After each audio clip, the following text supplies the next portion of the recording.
তো কি অবস্থা সকলের? ফাইনালি কিন্তু অ্যাপেল তাদের 17 প্রো ম্যাক্সটি লঞ্চ করেই দিল। তার সাথে কিন্তু এবারে অ্যাপেল তাদের ডিজাইনেও বেশ কিছু পরিবর্তন নিয়ে এসেছে। আর আজকের এই ভিডিওতে মূলত আইফোন 17 প্রো ম্যাক্স এই ফোনটির ফুল স্পেক নিয়ে কথা বলবো, কি কি অফার করছে অ্যাপেল তাদের এই ফোনটিতে। চলুন তাহলে আমরা মূল ভিডিওটি শুরু করি। ফার্স্টে চলুন লুকস এন্ড ডিজাইন নিয়ে কথা বলি। এবারেও সেই 3 ক্যামেরার বাম্পটি থাকছে, তবে বাম্পটি কিন্তু এবারে বেশ বড়সড় হয়ে গিয়েছে। অ্যাপেল কিন্তু এবারে আর টাইটানিয়াম ফ্রেম ব্যবহার করেনি, এবার ব্যবহার করেছে অ্যালুমিনিয়াম অ্যালয় ফ্রেম। আর ব্যাক সাইডে থাকছে সিরামিক শিল্ডের গ্লাস ব্যাক। ফ্রন্টের ডিসপ্লেকে প্রোটেকশন করছে সিরামিক শিল্ড 2। অ্যাপেল মূলত এবারে দুইটি মডেলে ফোন লঞ্চ করেছে, একটি হচ্ছে ন্যানো সিম কার্ড মডেল, অন্যটি হচ্ছে ই সিম কার্ড মডেল। তবে ন্যানো সিম কার্ড মডেলও কিন্তু আপনারা ই সিম ইউজ করতে পারবেন। আইফোন 17 প্রো ম্যাক্স এই ফোনটির ওয়েট হচ্ছে 233 গ্রাম আর থিকনেস হচ্ছে 8.8 মিলিমিটার।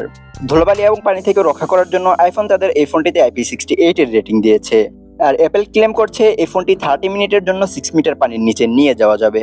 দেন চলুন এই ফোনটির ডিসপ্লে নিয়ে কথা বলি।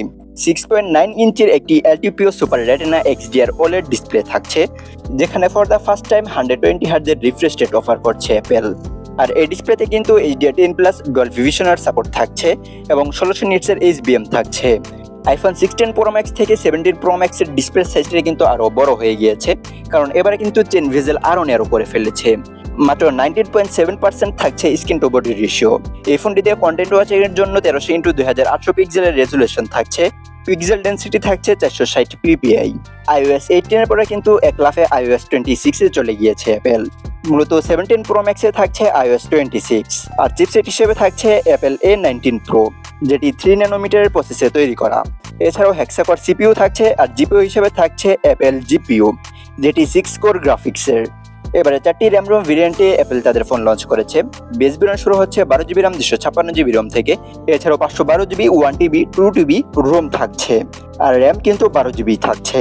এবারে থাকছে 3টি ক্যামেরা, যার 3টিতে থাকছে 48 মেগাপিক্সেলের ক্যামেরা। মেন ক্যামেরা হিসেবে থাকছে 48 মেগাপিক্সেলের 1.6 অ্যাপারচারের একটি ক্যামেরা উইথ OIS, আর এই ক্যামেরার সেন্সর সাইজ হচ্ছে 24 মিলিমিটার। সেকেন্ডারি ক্যামেরা হিসেবে থাকছে 48 মেগাপিক্সেলের periscopic telephoto zoom lens camera, যেটি দিয়ে 4x অপটিক্যাল জুম করা যাবে। সবশেষ থাকছে 48 মেগাপিক্সেলের 2.2 অ্যাপারচারের একটি আল্ট্রা ওয়াইড শুটার, আর এই ক্যামেরাটি দিয়ে 120 ডিগ্রি অ্যাঙ্গেলে ছবি তোলা যাবে। ভিডিও রেকর্ড করতে পারবেন সর্বোচ্চ 4K 120 FPS এ।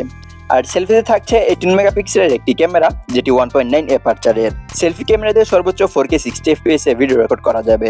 আর 1080p থেকে থাকছে 120 FPS এর সুযোগ। স্টিরিও স্পিকারের সাথে wifi version 6, triple band wifi, Bluetooth 6.0 থাকছে।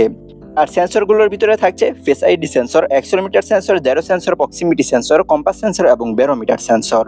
এবারে চলুন এই ফোনটির ব্যাটারি সেকশন নিয়ে আমরা কথা বলি।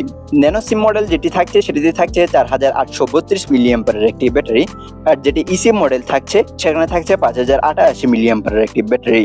এবারেও কিন্তু অ্যাপেল 25 ওয়াটের বেশি দিতে পারছে না, অর্থাৎ এই ফোনটিকে আপনারা সর্বোচ্চ 25 ওয়াট স্পিডে চার্জ করতে পারবেন। কোম্পানি ক্লেম করছে মাত্র 30 মিনিটের ভিতরে এই ফোনটি আপনারা 50% চার্জ করে নিতে পারবেন। আর আইফোনের এই ফোনটি আপনাদের কাছে কার কাছে কেমন লাগলে সেটি চাইলে কমেন্ট বক্সে জানিয়ে দিতে পারেন। দেখা হচ্ছে খুব শীঘ্রই, সে পর্যন্ত ভালো থাকবেন, সুস্থ থাকবেন। তোষার 25 ইউটিউব চ্যানেল এবং ফেসবুক পেজের সাথেই থাকবেন।